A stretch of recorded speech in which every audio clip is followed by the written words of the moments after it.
So good evening dear students of grade 10.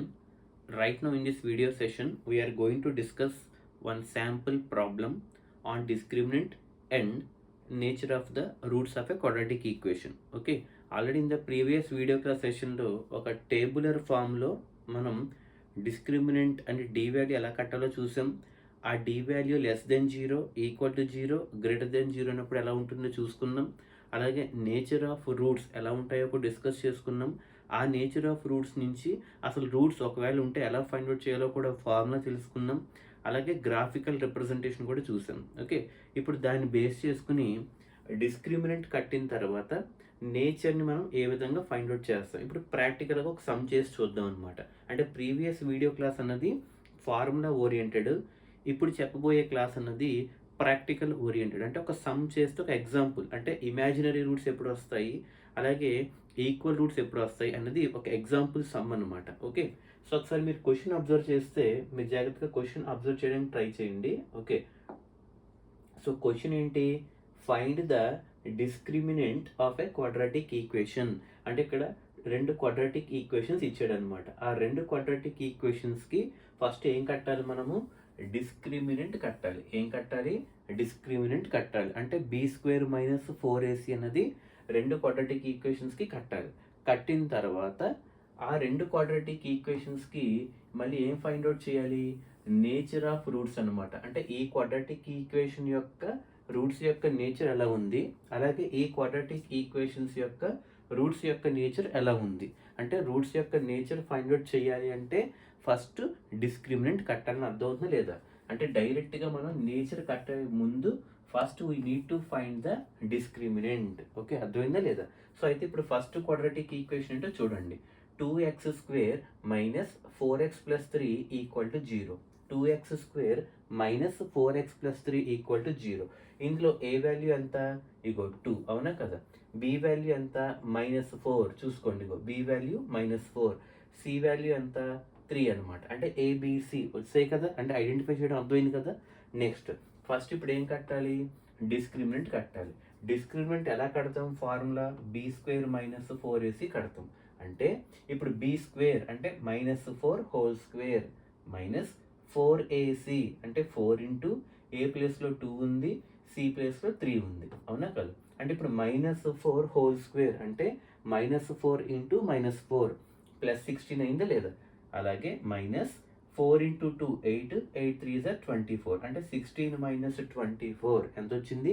16 - 24 కనుక చేస్తే మనకి -8 వచ్చింది అనమాట. అంటే దీని ప్రకారంగా -8 అంటే ఏంటి? డిస్క్రిమినెంట్, అవునా? అంటే ఇప్పుడు -8 అన్నది లెస్ దెన్ 0 కదా, అంటే నెగిటివ్ నెంబరే కదా, అంటే లెస్ దెన్ 0 వచ్చింది. లెస్ దెన్ 0 వచ్చింది అంటే అక్కడ మనకి రియల్ రూట్స్ లేవు. మీకు ఆల్రెడీ చెప్పాను, డిస్క్రిమినెంట్ లెస్ దెన్ 0 కనుక వస్తే రియల్ రూట్స్ ఉండవు, కేవలం అవి ఇమాజినరీ మాత్రమే. అర్థమైంది లేదా? ఇమాజినరీ అంటే ఏంటి? Real roots does not exist, అంటే రియల్ రూట్స్ అన్నవి లేవు. ఆ రూట్స్ కూడా మనం ఫైండ్ అవుట్ చేయడం కూడా పాసిబిలిటీ ఉండదు, ఎందుకంటే ఓన్లీ ఇమాజినరీ. ఓకే, దీని గ్రాఫికల్ సెక్షన్ కూడా చూసుకున్నాం, ఎందుకంటే ఎక్కడ కూడా మనకి ఎక్స్ యాక్సిస్ని టచ్ అవ్వు అనమాట. ఇది మనకి ఫస్ట్ అనమాట. అంటే డి వాల్యూ కనుక లెస్ దెన్ 0 నెగిటివ్ అయితే రియల్ రూట్స్ ఉండవు అని అర్థమైందా లేదా? అంటే ఇమాజినరీ. అలాగే ఇప్పుడు సెకండ్ బిట్కి రండి. సెకండ్ బిట్ ఏంటి?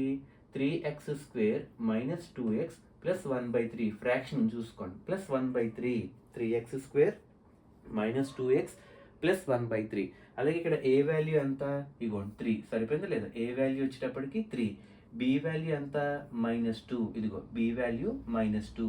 సి వాల్యూ 1/3, సి వాల్యూ ఎంత? 1/3. అలాగే ఫస్ట్ దీనికి కూడా ఏం కట్టాలి? డైరెక్ట్గా నేచర్లోకి వెళ్ళకూడదు. ఫస్ట్ ఏం కట్టాలి? డిస్క్రిమినెంట్ కట్టాలి. డిస్క్రిమినెంట్ ఎలా కడతాం? b² - 4ac.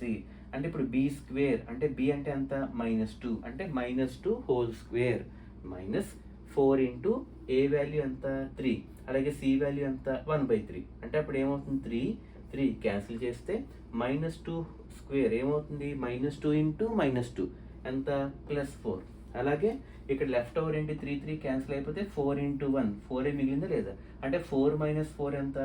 0.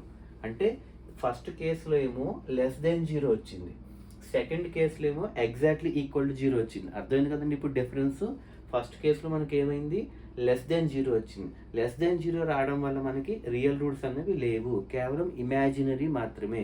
కానీ ఇక్కడికి వచ్చేటప్పటికి ఎగ్జాక్ట్లీ ఈక్వల్ టు 0 వచ్చింది. ఎగ్జాక్ట్లీ ఈక్వల్ టు 0 వచ్చిందంటే దాని అర్థం ఏంటి, దాని నేచర్ ఎలా ఉన్నట్టు, రియల్ అండ్ ఈక్వల్. అర్థమైందా లేదా? అంటే రూట్స్ ఎలా ఉంటాయి, రియల్గా ఉంటాయి ప్లస్ ఈక్వల్గా ఉంటాయి. ఓకే, ఆ రూట్స్ ఎలా ఉంటాయి, real and equal. Real and equal అన్న పదం కనబడింది అంటే b² - 4ac అనేది ఈక్వల్ టు 0 ఉందని అర్థం అనమాట. మళ్ళీ చెప్తున్నాను, రియల్ అండ్ ఈక్వల్ క్వశ్చన్లో కనుక ఈక్వల్ అన్న వర్డ్ కనుక కనబడితే b² - 4ac అనేది ఈక్వల్ టు 0 అయిందని అర్థం అనమాట. అయితే ఇప్పుడు ఆ రూట్స్ ఏంటి, రూట్స్ సింపుల్గా చెప్పాం, ఎలా ఉంటాయి, రియల్ అండ్ ఈక్వల్గా ఉంటాయని చెప్పేసాం. అయితే ఇప్పుడు అసలు ఆ రూట్స్ ఏంటి, ఈక్వల్గా ఉంటే మనం ఎలా ప్రూవ్ చేస్తాం, దానికి ఫార్మ్ ఆ రూట్స్ ఎలా కనుక్కుంటాం, -b/2a, అలాగే ఇంకోటి కూడా -b/2a. 2 రూట్స్ ఎందుకు వస్తాయో కూడా మీకు క్లారిటీగా చెప్పాను. ఎందుకు 2 రూట్స్ వస్తాయి, మనకి హైయెస్ట్ పవర్ ఎంత ఉంది, 2 ఉంది, అవునా కదా? అంటే హైయెస్ట్ పవర్ అంటే డిగ్రీ, అంటే అక్కడ 2 ఉంది కాబట్టి 2 రూట్స్ వస్తాయి అనమాట. అంటే 2 zeros, అంటే సొల్యూషన్ ఫైండ్ అవుట్ చేయడానికి.